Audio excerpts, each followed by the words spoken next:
الحمد لله نحمده ونستعينه ونستغفره ونؤمن به ونتوكل عليه ونعوذ بالله من شرور أنفسنا ومن سيئات أعمالنا من يهده الله فلا مضل له ومن يضلل فلا هادي له وأشهد أن لا إله إلا الله وأشهد أن محمدا عبده ورسوله اللهم صل على محمد وعلى آل محمد كما صليت على إبراهيم وعلى آل إبراهيم إنك حميد مجيد اللهم بارك على محمد وعلى آل محمد كما باركت على إبراهيم وعلى آل إبراهيم إنك حميد مجيد أما بعد فإن خير الحديث كتاب الله وخير الهدي هدي محمد صلى الله عليه وسلم وشر الأمور محدثاتها وكل محدثة بدعة وكل بدعة ضلالة وكل ضلالة في النار رب اشرح لي صدري ويسر لي أمري واحلل عقدة من لساني يفقهوا قولي واجعل لي وزيرا من أهلي هارون أخي واشدد به أزري وأشركه في أمري كي نسبحك كثيرا ونذكرك كثيرا سبحانك لا علم لنا إلا ما علمتنا إنك أنت العليم الحكيم أعوذ بالله من الشيطان الرجيم بسم الله الرحمن الرحيم يا أيها الرسل كلوا من الطيبات واعملوا صالحا يا أيها الذين آمنوا كلوا من طيبات ما رزقناكم ثم ذكر الرجل يطيل السفر شفا وأغبر يمد يديه إلى السماء يا رب ومطعمه حرام ومشربه حرام وملبسه حرام وغذي بالحرام فأنى يستجاب لذلك صدق الله مولانا العظیم وصدق رسوله النبی الکریم۔ قرآن مجید میں ارشاد باری تعالی ہے کہ اے رسولو یا ایھا الرسل کلوا من الطیبات پاکیزہ چیزیں کھاؤ واعملوا صالحا اور نیک عمل کرو۔ پھر اللہ تعالیٰ نے مومنین سے خطاب کیا، فرمایا یا ایھا الذین آمنوا کلوا من طیبات، اے اہل ایمان پاکیزہ چیزیں کھاؤ، ما رزقناکم جو ہم نے تمہیں رزق دیا ہے۔ آپ اس سے اندازہ لگا سکتے ہیں کہ اللہ تعالیٰ نے انبیاء کو بھی ایک بات کہی اور اس کے ساتھ وہی بات مومنین سے بھی کہی۔ وہ بات کیا ہے؟ حلال اور پاکیزہ کھانا۔ یہ جتنی بھی عبادات ہیں ان سب میں سے جو سب سے اہم ترین عبادت ہے وہ حلال کھانا ہے۔ یہ بات احادیث میں آتی ہے۔ رسول اکرم صلی اللہ علیہ وسلم سے پوچھا گیا کہ ای الاعمال افضل، اللہ کے نبی سب سے افضل ترین عمل کون سا ہے؟ رسول اکرم صلی اللہ علیہ وسلم نے فرمایا کہ الصلاۃ علی وقتہا، نماز کو اس کے وقت پر ادا کرنا۔ دوسری جگہ ہم دیکھتے ہیں کہ رسول اکرم صلی اللہ علیہ وسلم سے پوچھا گیا اللہ کے نبی ای الاعمال افضل، تو رسول اکرم صلی اللہ علیہ وسلم نے فرمایا الجہاد۔ تو اس طرح بہت سی احادیث کے اندر مختلف عمل ہمیں ایسے ملتے ہیں جن کے بارے میں رسول اکرم صلی اللہ علیہ وسلم کا فرمان ہے کہ یہ افضل ترین عمل ہے، لیکن جب نظر غیر سے دیکھیں تو یہ بات سمجھ میں آتی ہے کہ نماز سے پہلے، روزے سے پہلے، حج سے پہلے، جہاد سے پہلے، قربانی سے پہلے، جتنی بھی عبادات ہیں ان سب سے پہلے ایک عبادت آتی ہے جس کا اللہ نے انبیاء کو حکم دیا، جس کا اللہ تعالیٰ نے مومنین کو حکم دیا کہ تم یہ کام کرو، اور وہ ہے پاکیزہ اور حلال روزہ۔ ایک دفعہ چاروں ائمہ کرام جو 4 اسکول آف تھاٹس کے بانی ہیں، حضرت امام ابو حنیفہ رحمۃ اللہ علیہ، حضرت امام مالک رحمۃ اللہ علیہ، حضرت امام شافعی رحمۃ اللہ علیہ اور حضرت امام احمد بن حنبل رحمۃ اللہ علیہ، یہ چاروں اکٹھے ہوئے اور اسی بات پر آپس میں گفتگو چل نکلی کہ سب سے افضل ترین عبادت کون سی ہے. تو ہر امام نے اپنا اپنا نقطہ نظر پیش کیا، اور نقطہ نظر سب کا احادیث کی بنیاد پر، قرآن کی بنیاد پر تھا. تو حضرت احمد بن حنبل رحمۃ اللہ کی رائے یہ تھی کہ سب سے افضل ترین عبادت جو ہے وہ حلال کھانا ہے. جب بحث لمبی ہوئی تو آخر کار باقی 3 ائمہ اکرام نے اس بات کو تسلیم کیا کہ احمد بن حنبل رحمۃ اللہ علیہ کی رائے ہم سے زیادہ وسیع ہے. وجہ اور اس کا سبب کہ یاد رکھیے اگر حلال کمائی نہ ہو تو دوسری کوئی عبادت اللہ تعالیٰ سرے سے ماننے کے لیے تیار ہی نہیں. یہ حدیث کے الفاظ ہیں میرے سامنے کہ رسول اکرم صلی اللہ علیہ وسلم نے مومنین سے کہا کلوا من طیبات ما رزقناکم. یہ قرآن مجید کی آیت ہے اور فرمان رسول اللہ علیہ وسلم رہے کہ جو ہم نے تمہیں پاکیزہ رزق دیا ہے اس میں سے کھاؤ. ثم ذکر الرجل، یہ آیت بیان کرنے کے بعد رسول اکرم صلی اللہ علیہ وسلم نے ایک آدمی کا ذکر کیا، یطیل السفر، لمبا سفر کرتا ہے، امریکہ سے آتا ہے، چین سے آتا ہے، جاپان سے آتا ہے، پاکستان سے جاتا ہے. جاتا کہاں ہے؟ بیت اللہ میں، اللہ کے گھر میں.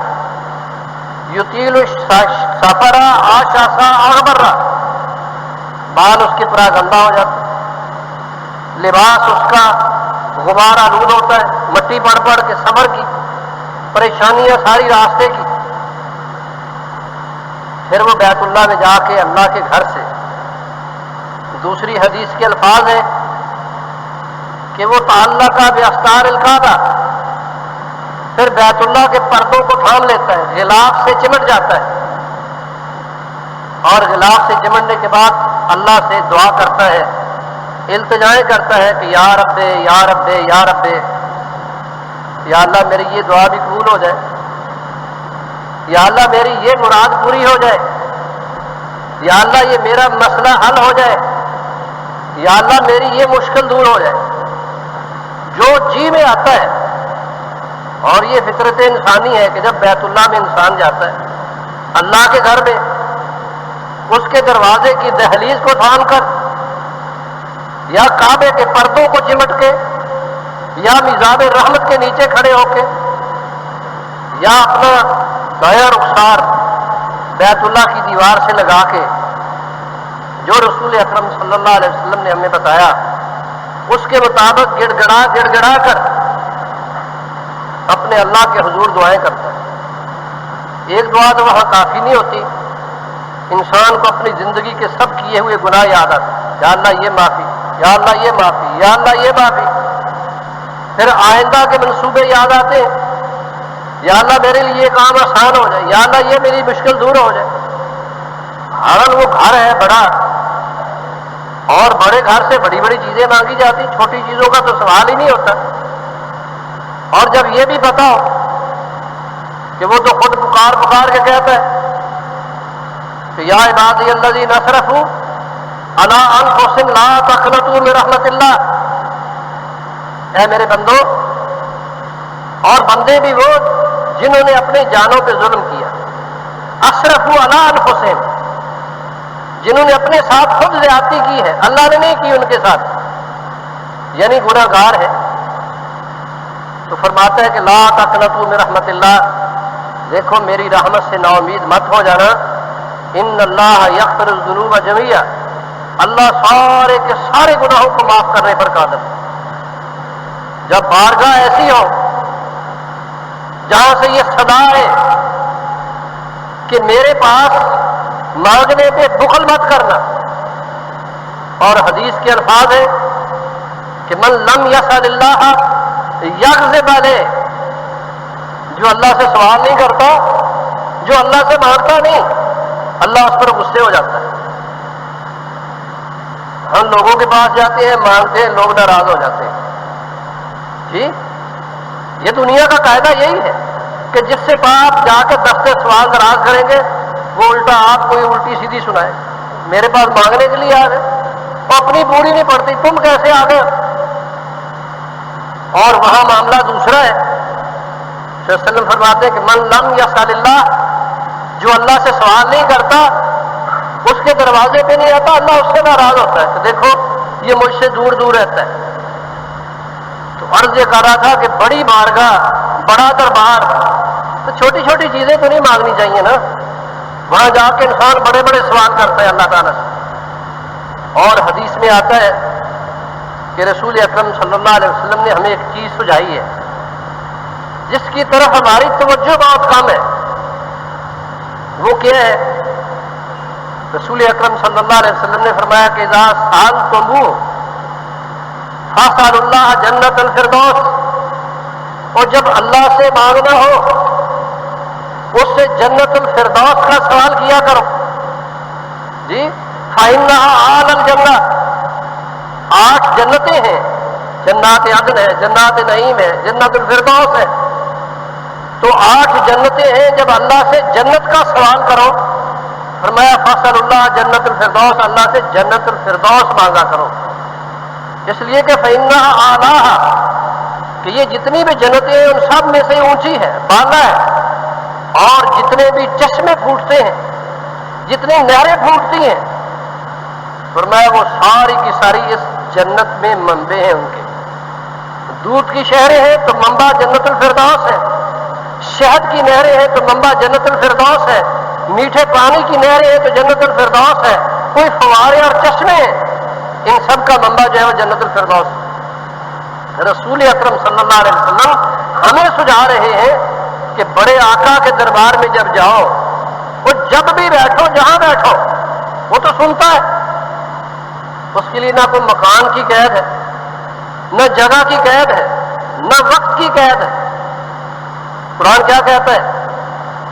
اجیب دعوت الداع اذا دعان فلیستجیبوا لی ولیؤمنوا بی لعلہم یرشدون۔ فرمایا میں ہر پکارنے والے کی پکار کا جواب دیتا ہوں۔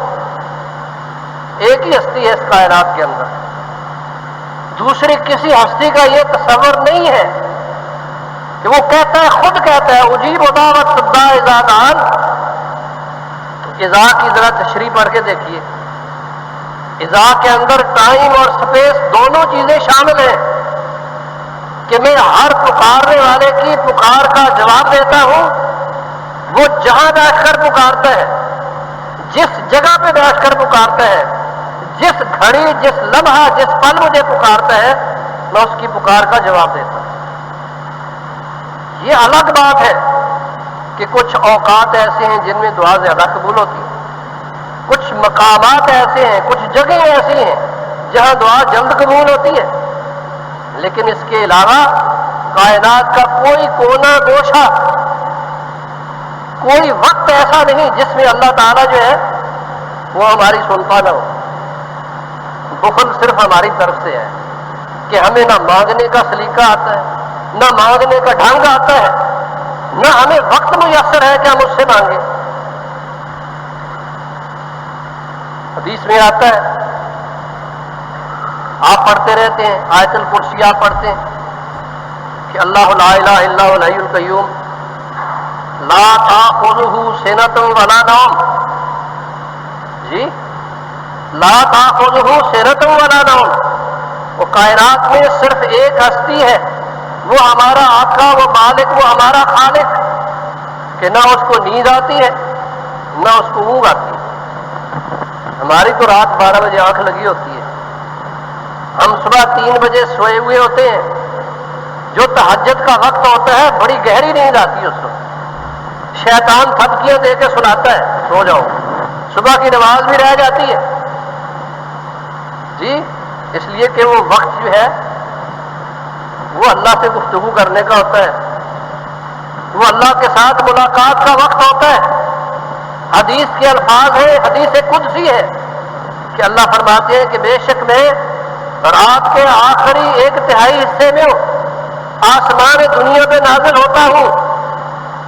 جی جب ہماری آنکھ لگی ہوتی ہے، ہم خواب خرگوش کے مزے لے رہے ہوتے ہیں، وہ آسمان دنیا پہ تشریف لاتا ہے، 3 صدائیں دیتا ہے، اپنے بندوں کو پکارتا ہے، حل من مستغفر اغفر لہ، وہ کوئی ہے مجھ سے بخشش مانگنے والا، کوئی پاپی، کوئی گناہ گار، کوئی مجرم جو یہ سمجھتا ہے کہ میرے بہت زیادہ گناہ ہے، ہاں میں اس کو معاف کر دیتا ہوں، حل من مستغفر اغفر لہ، میں اس کو معاف کرنے کے لیے تیار ہوں۔ دوسری کہتا ہے حل من مسترزن، وہ تم میں سے ہے کوئی مریض، وہ جس کو کوئی کرونک بیماری لگ گئی ہے، کوئی ایسی بیماری میں مبتلا ہو گیا جو سمجھتا ہے کہ اس کو ڈاکٹر شفا نہیں دے سکتے، فرمایا اشفی لہ، میں اس کو شفا دوں۔ اور تیسری صدا یہ ہوتی ہے حل من مبتلن، کہ کوئی ہے تم میں سے مصیبت کا مارا، ایک تو مجرم اور گناہ گار کہا، دوسرا مریض کہا، تیسرے کے اندر باقی دنیا کی ساری مصیبتیں جمع کر دیں کہ حل من مبتلن۔ اردو میں ہم کہتے ہیں یار بڑی مصیبت میں مبتلا ہو گیا، دور ہی نہیں ہو رہی کوئی مصیبت، کوئی مقدمہ ہے، کوئی پریشانی ہے گھر کی، کوئی خاندان کی، کوئی اپنے کولیگز کی، کوئی دوسری تیسری، کوئی دنیا کی پریشانی، اللہ فرماتا ہے میں اس کو دور کرنے کے لیے تیار ہوں۔ اب بڑی بارگاہ میں صدائیں اوپر سے آ رہی ہیں، ہم آگے فروش کے مزے میں پڑے ہوئے ہیں۔ بہرحال عرض یہ کر رہا تھا کہ کوئی لمحہ، کوئی پل، کوئی گھڑی جو دعا مانگنے کی ہے اس میں ہماری تو آنکھ لگی ہوتی ہے، لیکن اللہ اس وقت جاگ رہا ہوتا ہے، اس لیے کہ لا تأخذہ سنۃ ولا نوم، نہ اللہ کو اونگ آتی ہے نہ اس کو نیند آتی ہے۔ ایک دن حضرت موسیٰ علیہ السلام، آپ کو پتا ہے بڑے جلالی نبی تھے، اور اللہ کے ساتھ شرف ملاقات، گفتگو کا براہ راست ہوتا تھا۔ ایک دن اللہ سے کہنے لگے کہ یا اللہ تو کس وقت سوتا ہے، تیرے آرام کا وقت کون سا ہے، ریسٹ کس وقت ہوتی ہے یا اللہ تیری؟ اللہ تعالیٰ نے حضرت موسیٰ سے کہا کہ موسیٰ میرے پاس تو رات کا وقت کوئی ہے ہی نہیں سرے سے۔ موسیٰ پریشان ہو گئے، اتنی بڑی کائنات سنبھالی ہوئی ہے، ہم صبح سے شام تک کبھی گھنٹہ 1.5 گھنٹہ پڑھائی بھی نہیں کی، کلاسیں تو ہے نہیں، دفتر میں بیٹھ کے 1.5 گھنٹہ آ جب تھک گئے جی، اعصاب ہمارے جو ہے نا جی یہ تھک گئے، ریسٹ کر لیں تھوڑی سی، ابھی جمعہ پڑھ کے جائیں گے، کھانا کھا کے لیٹ جائیں گے جی، ریسٹ کرنی ضروری ہے، اس کے بغیر آگے ہماری گاڑی کا پہیہ چلتا ہی نہیں۔ اللہ سے پوچھ بیٹھے یا اللہ نے کہا موسیٰ میرے پاس تو وقت نہیں ہے۔ تو اللہ تعالیٰ نے حضرت موسیٰ علیہ السلام کو بات سجھانے کے لیے کہا موسیٰ ایسے کرو کہ پانی کے 2 گلاس ہاتھ میں پکڑو اور اس پہاڑی کے اوپر بیٹھ جاؤ، اور یہ خیال رکھنا کہ یہ پانی گر نہ جائے، یہ گلاس ٹوٹ نہ جائے۔ حضرت موسیٰ علیہ السلام نے گلاس پکڑے، پہاڑی پر بیٹھ گئے۔ اب 24 گھنٹے گزر گئے، ایک رات تو بڑی ہوش و حواس کے ساتھ گزار لی، اور دوسرا دن شروع ہوا تو وہ نیند کا غلبہ آنا شروع ہوا، اونگ نے غلبہ ڈالنا شروع کیا۔ اب کبھی ہاتھ یوں ہوتے ہیں، کبھی سر یوں ہوتا ہے۔ اللہ نے کہا کہ موسیٰ ذرا ہوش سے قائم دائم ہو کے بیٹھو۔ میں نے کہا کہ یہ پانی نہیں گرنا چاہیے، یہ گلاس نہیں ٹوٹنے چاہیے۔ بہت رد کیا حضرت موسیٰ علیہ السلام نے، لیکن تقاضا بشریت غالب آیا، اتنی زیادہ نیند آئی کہ دونوں گلاس آپس میں ٹکرائے اور ٹوٹ گئے۔ اللہ تعالیٰ نے کہا موسیٰ بس معاملہ ختم ہو گیا، 1.5 دن پونے 2 دن تم نہیں نکال سکے، اگر میری آنکھ لگ جائے تو یہ زمین و آسمان جی کیا ہوگا؟ یہ زمین و آسمان جو ہیں یہ سارے کے سارے چکنا چور ہو جائیں گے، نہ میں رہوں گا نہ آپ رہیں گے۔ والحی القیوم، قیوم کا معنی کیا ہے کہ جس کے دم قدم سے یہ کائنات زندہ و سلامت ہے، یہ قائم اور دائم ہے۔ خدا نخواستہ اللہ کی آنکھ لگ جائے اور میں نے پکار رہا ہوں یا اللہ میری مصیبت دور کر دے، اللہ کی آنکھ لگی ہوئی جی نعوذ باللہ من ذالک، وہ کیسا خدا ہو سکتا ہے؟ عرض یہ کر رہا تھا کہ دوستو کوئی وقت، کوئی لمحہ، کوئی پل ایسا نہیں جس میں اللہ تعالیٰ کسی کی نہ سنتا ہو۔ اس لیے کہتا ہے اجیب دعوت الداع اذا دعان فلیستجیبوا لی، میں ہر پکارنے والے کی پکار کا جواب دیتا ہوں، قبول کرتا ہوں اس کو، شرط یہ ہے کہ میرے دروازے پہ آئے تو صحیح۔ اگر ایک آدمی دروازے پہ آنے کے لیے تیار ہی نہیں ہے تو اس میں اس کا کیا قصور؟ عرض یہ کر رہا تھا، ایک آدمی نے لمبا سفر کیا، رسول اللہ صلی اللہ علیہ وسلم فرما رہے، لمبا سفر کر کے آشا سا واغبر رہا، اس کے بال پراگندہ، اس کا جسم، اس کا چہرہ، اس کا سارے کا سارا لباس غبار سے ہٹا ہوا، بیت اللہ میں جا پہنچا، دعا کے قبول ہونے کا مقام، اللہ کا گھر، وتعلق باستار الکعبہ، کعبے کے پردوں سے چمٹ کے دعائیں مانگنے لگا، یا رب یا رب یا رب، یا اللہ میری یہ مشکل حل ہو جائے، یا اللہ یہ میرا مسئلہ ختم ہو جائے، یا اللہ میری یہ مراد پوری ہو جائے۔ تو رسول اکرم صلی اللہ علیہ وسلم فرماتے ہیں، وہ مطعمہ حرام، اس کا کھانا حرام کا، وہ مشربہ حرام، اس کا پینا حرام کا، وہ غذی بالحرام، اس کو ساری غذا حرام کی پہنچی، وہ ملبسہ حرام، اس کا لباس حرام کا۔ فرمایا فانا یستجاب لذالک، تو ایسے آدمی کی دعا کیسے قبول ہوگی؟ جی فانا یستجاب لذالک، ایسے آدمی کی دعا اللہ کیوں کر قبول کرے گا؟ ثابت یہ ہوا کہ عبادات میں سے جو سب سے بڑی عبادت ہے وہ حلال کمائی ہے، حلال روزی ہے۔ اس کے بغیر نہ بیت اللہ کا حج قبول ہوتا ہے، نہ کشمیر کا جہاد قبول ہوتا ہے، نہ افغانستان کا جہاد قبول ہوتا ہے، نہ کوئی قربانی قبول ہوتی ہے، نہ کوئی نماز قبول ہوتی ہے۔ تو گویا احمد بن حنبل رحمۃ اللہ علیہ نے جو بات کہی، رسول اکرم صلی اللہ علیہ وسلم کی اس حدیث کے پیش نظر دوستوں سے کہا کہ سب سے افضل ترین عبادت جو ہے وہ کیا ہے؟ وہ حلال کھانا ہے۔ اس کے بغیر یاد رکھیے انسان کی عبادت قبول نہیں ہوتی۔ دیکھیے حدیث کے الفاظ آپ کے سامنے عرض کرتا ہوں۔ حضرت رسول اکرم صلی اللہ علیہ وسلم فرماتے کہ من اشتری ثوبا بعشرۃ دراہم فی ثمنہ درہم حرام لم یتقبل اللہ لہ صلاۃ ما کان علیہ، مسند احمد بن حنبل، جن کا ذکر میں نے آپ سے کیا، یہ اس کے اندر روایت ہے۔ صلی اللہ علیہ وسلم نے فرمایا کہ جس نے ایک کپڑا خریدا، من اشتری ثوبا بعشرۃ دراہم، یہ 10 درہموں کا کپڑا خریدا اور اس کے اندر فی ثمنہ درہم حرام، 1 درہم حرام کا تھا، 9 درہم حلال کے تھے، 1 درہم حرام کا تھا۔ فرمایا لم یتقبل اللہ لہ صلاۃ، اللہ اس وقت تک اس کی نماز قبول نہیں کرتے ما کان علیہ، جب تک اس نے یہ لباس پہنا ہو۔ نہ میرا قصور اس کے اندر، نہ احمد بن حنبل رحمۃ اللہ علیہ کا۔ سب سے افضل ترین عبادت جو ہے وہ کیا ہے؟ یہ حلال کمائی ہے، جس کا اس دور میں اللہ ہمیں معاف کرے ہمارے ہاں احتیاط نہیں رہی۔ اس احتیاط کا دامن ہم نے چھوڑ دیا، اس کو پکڑنے کی کوشش کیجیے۔ حضرت سعد رضی اللہ تعالیٰ عنہ رسول اللہ علیہ وسلم کے پاس آئے، کہتے ہیں کہ اللہ کے نبی آپ میرے حق میں دعا کیجیے، اللہ مجھے مستجاب الدعوات بنا دے، کہ میں جو دعا اللہ سے مانگوں وہ میری قبول ہو جائے۔ کون کہہ رہا ہے؟ حضرت سعد رسول اکرم صلی اللہ علیہ وسلم کے ماموں ہے رشتے میں۔ میدان احد میں اتنے کارہائے نمایاں سر انجام دیے کہ رسول اکرم صلی اللہ علیہ وسلم صحابہ سے کہتے تھے کہ یہ میرا ماموں ہے، اور کوئی ایسا ماموں ہے تو دکھاؤ مجھے۔ وسلم فخر سے یہ بات کہتے تھے اپنے صحابہ سے۔ وہ ایک دن رسول اللہ علیہ وسلم کے پاس آتے ہیں، کہتے ہیں اللہ کے نبی میرے حق میں دعا کیجئے کہ میں مستجاب الدعوات ہو جاؤں، جو اللہ کی بارگاہ میں ہاتھ اٹھاؤں سوال کروں گا میرے سے مسئلہ حل ہو جائے۔ تو رسول اللہ علیہ وسلم کیا فرماتے ہیں؟ یا ساتھ اتم مقامک، تو کون مستجاب الدعوہ، اے ساتھ اگر تم چاہتے ہو کہ تمہاری دعائیں اللہ کے یہاں قبول ہو جائیں تو اپنے کھانے کو پاک اور صاف کرو۔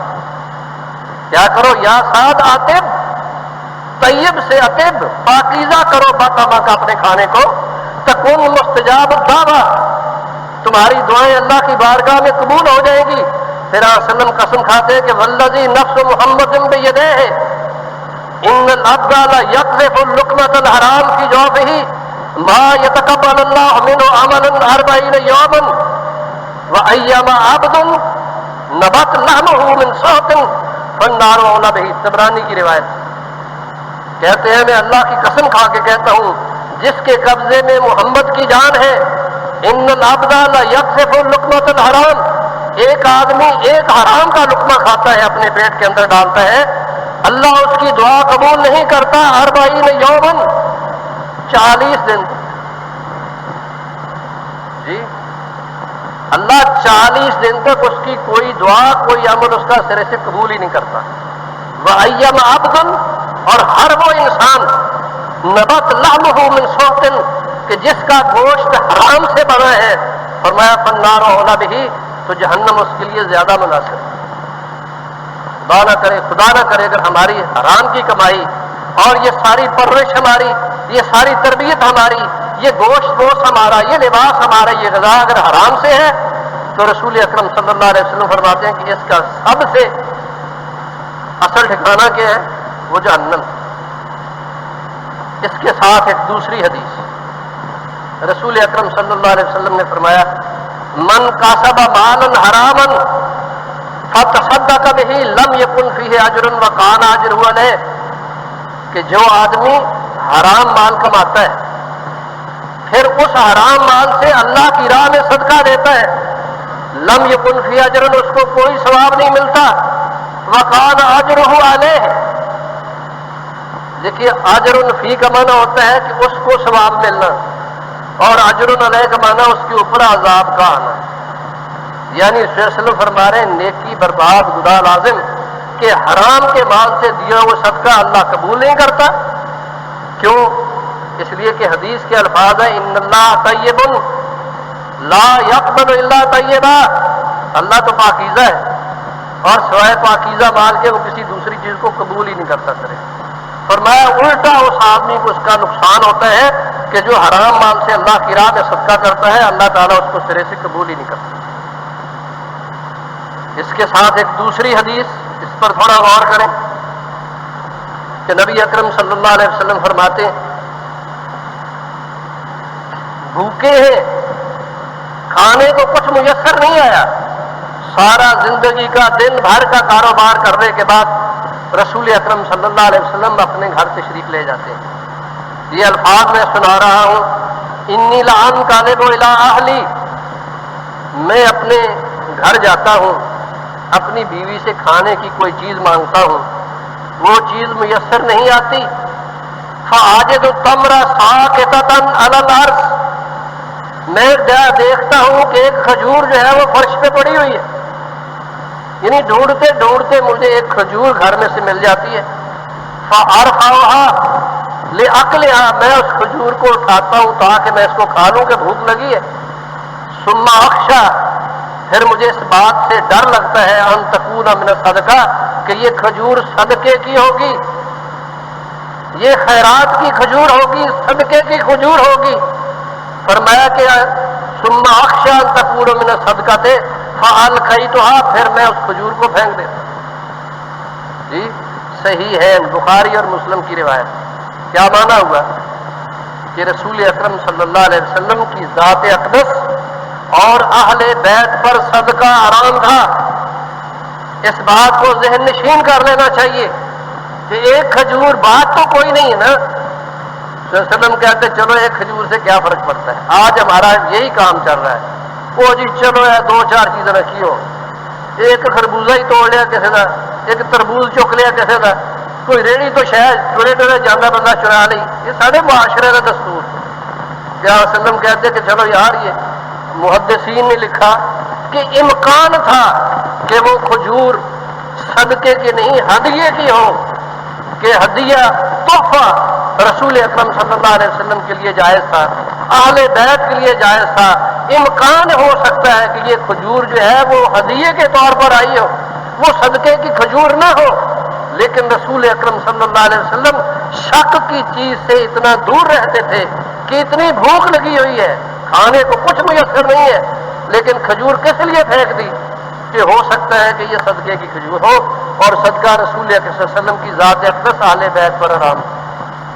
آپ نے یہ بھی سنا کہ ایک دن حضرت حسین رضی اللہ تعالیٰ عنہ رسول اکرم صلی اللہ علیہ وسلم کے ساتھ جا رہے تھے، راستے میں کھجور پڑی، بچہ جیسے اٹھاتا ہے حضرت حسین رضی اللہ تعالیٰ نے کھجور اٹھا کے منہ میں ڈال دی، فوراً رسول اکرم صلی اللہ علیہ وسلم نے انگلی ڈال کر کھجور نکلوا دی، اس لیے کہ صدقے کی کھجور نہ اور صدقہ اہل بیت کے لیے حلال نہیں، اور ہمارے لیے جی ہمارے لیے تو سب کچھ جائز ہے، صدقہ ہو یا ہدیہ ہو، اللہ ہمیں معاف کرے، باتیں لمبی ہیں، جمعے کا وقت تھوڑا رہتا ہے، تو بہرحال میں اسی بھی اکتفا کرتا ہوں، رسول اکرم صلی اللہ علیہ وسلم کی اس حدیث کا پھر ترجمہ کر دیتا ہوں کہ رسول اکرم صلی اللہ علیہ وسلم نے فرمایا کہ اللہ کیا کہتا ہے کہ یا ایھا الرسل کلوا من الطیبات واعملوا صالحا، اے میرے رسولوں پاکیزہ چیزیں کھاؤ، نیک عمل کرو۔ مومنین سے اللہ نے فرمایا کہ یا ایھا الذین آمنوا کلوا من طیبات ما رزقناکم، اس پاکیزہ رزق میں سے کھاؤ جو ہم نے تمہیں دیا، واعملوا صالحا، نیک عمل کرو۔ پھر آپ نے اس آدمی کا ذکر کیا یطیل السفر، بڑا لمبا سفر کرتا ہے، اشعث اغبر، اس کا چہرہ غبار سے عطا ہوا، اس کے بال پرا گندا، یمد یدہ للسماء، اپنے ہاتھ آسمان کی طرف بلند کر کے اللہ سے دعائیں مانگتا ہے، یا رب یا رب، ومطعہ حرام ومشرب حرام وملبس حرام، اس کا کھانا حرام کا، اس کا پینا حرام کا، اس کا لباس حرام کا، وغذی بالحرام، اسے ساری غذا حرام کی پہنچی، فانا یستجاب لہ، اللہ اس کی دعا کیسے قبول کرے گا؟ دعا ہے کہ اللہ تعالیٰ ہمیں اس سے محفوظ رکھے۔ وآخر دعوانا الحمدللہ رب العالمین، الصلاۃ والسلام علی رسول الکریم۔ کوئی سوالات ہیں تو قرآن و سنت کی روشنی میں رہنمائی فرمائیں کہ مردے کے کفن پر کلمہ لکھنا یا قبر کی سلیب پر کلمہ لکھنا کہاں تک درست ہے؟ یہ رسول اکرم صلی اللہ علیہ وسلم سے جو چیز ثابت ہے وہ دین ہے، اور جو چیز رسول اکرم صلی اللہ علیہ وسلم سے ثابت نہیں وہ دین نہیں ہو سکتا۔ کلمے سے نہ کسی آدمی کے قبر پہ لکھنے سے یا سلیب پہ لکھنے سے، لوگ جاتے ہیں بیت اللہ میں، وہاں کفن آب زمزم میں ڈبو کے لاتے ہیں، اصل چیز تو اعمال ہے۔ قرآن نے جو بھی زور دیا من عمل عملا صالحا، جی تو فیصلہ تو اعمال پہ ہوگا، کلمہ لکھ دینے سے، قرآن رکھ دینے سے، یاد رکھیے کسی میت کو کوئی فرق نہیں پڑتا۔ ایک مشرک ہے، کافر ہے، اس کی قبر میں آپ قرآن رکھ دیں، اس کو قرآن کیا فائدہ دے گا؟ تو اس اعتبار سے دوستو یہ سب مسئلے رسم و رواج کے ہیں۔ میں نے پچھلی دفعہ بتایا تھا کہ یہاں آپ دیکھیں قبرستان میں یہ چاروں کل لاکھ کے چادریں بنی ہوئی خرید کر وہ ان کے اوپر ڈالی جاتی ہیں، کتے وہاں پہنچتے ہیں، بلیاں وہاں رات کو پھرتی ہیں، نعوذ باللہ من ذالک۔ کی قرآن کا یہ احترام ہے، مسجد میں جماعت ہونے کے بعد دوسری جماعت کروا سکتے ہیں، اور اس کے لیے قامت پڑھنا لازمی ہے یہ نہیں، ایک نہیں 10 جماعتیں مسجد میں ہو سکتی ہیں۔ مسجد اللہ کا گھر ہے، کس لیے؟ اگر تقاضا بشریت سے کوئی آدمی لیٹ ہو گیا ہے، 2 آدمی اکٹھے ہو گئے، 4 اکٹھے ہو گئے، ان کو جماعت کے ساتھ نماز پڑھنی چاہیے، مانا کہ پہلی جماعت کا ثواب ان کو نہیں ملے گا جو افضل تھی، دوسری جماعت کا وہ ثواب ملے گا، تیسری کا۔ ہم نے سعودیہ میں دیکھا ہے کہ مغرب کے وقت 7-7 8 جماعتیں ہوتی ہیں، وہاں تصور ہی نہیں کہ کوئی آدمی بغیر جماعت کی نماز پڑھے۔ تکبیر کہنا ضروری ہے، اس کے لیے آذان کہنا ضروری نہیں ہے۔ ایسے لوگ جو ناجائز طریقے سے ڈگریاں حاصل کر لیتے ہیں اور بعد میں نوکری بھی حاصل کر لیتے ہیں، کہ ایسے لوگوں کی کمائی حلال کے زمرے میں آتی ہے یہ حرام کے، یہ مجھ سے تو پوچھنے کی ضرورت ہی کوئی نہیں ہے جی۔ دھوکہ دہی تو اسلام میں ویسے ہی جائز نہیں۔ رسول صلی اللہ علیہ وسلم نے فرمایا من غش فلیس منا، جس آدمی نے دھوکہ کیا وہ میری امت کا فرد ہی نہیں ہے، اس کی حلال کی کمائی قطعی طور پر نہیں ہے، ہاں الا یہ کہ وہ اللہ سے معافی مانگے، سچی اور پکی توبہ کر لے، اللہ کا دروازہ توبہ کا کھلا ہوا ہے۔ ایک غلطی کر بیٹھا ہے، بعد میں اللہ سے سچی اور پکی توبہ کرے، حلال کمائی کے لیے محنت اور کوشش کرے۔ اس کے بعد یہ دعاؤں کی درخواستیں ہیں کہ میرا بڑا بھائی سلیم 6 دن سے انتقال کر گیا ہے، دعا کرے اللہ تعالیٰ اس کی مغفرت فرمائے، جنت الفردوس میں جگہ عطا فرمائے۔ دوسرے کہتے ہیں جی میری امی جان وفات پا چکی ہیں، دعا کرے اللہ تعالیٰ انہیں بھی جنت الفردوس میں جگہ عطا فرمائے، ان کی خطاؤں کو معاف کرے۔ ہمارے بھائی اور ہمارے دوست پروفیسر محمد اقبال طاہر صاحب اسپتال میں ہیں، حالت کوئی اچھی نہیں ہے، سب دوستوں سے درخواست ہے کہ ان کے لیے دعا کریں، اللہ انہیں شفائے کاملہ عاجلہ عطا فرمائے۔ قاری صاحب سے درخواست ہے ان کے لیے بھی اور باقی تمام بیماروں کے لیے بھی شفا کی دعا کریں۔ ربنا آتنا فی الدنیا حسنۃ وفی الآخرۃ حسنۃ وقنا عذاب النار۔ سبحان ربک رب العزۃ عما یصفون وسلام علی المرسلین الحمد لله رب العالمين والعاقبة للمتقين والصلاة والسلام على رسول الكريم وعلى آله وصحبه أجمعين برحمتك يا أرحم الراحمين.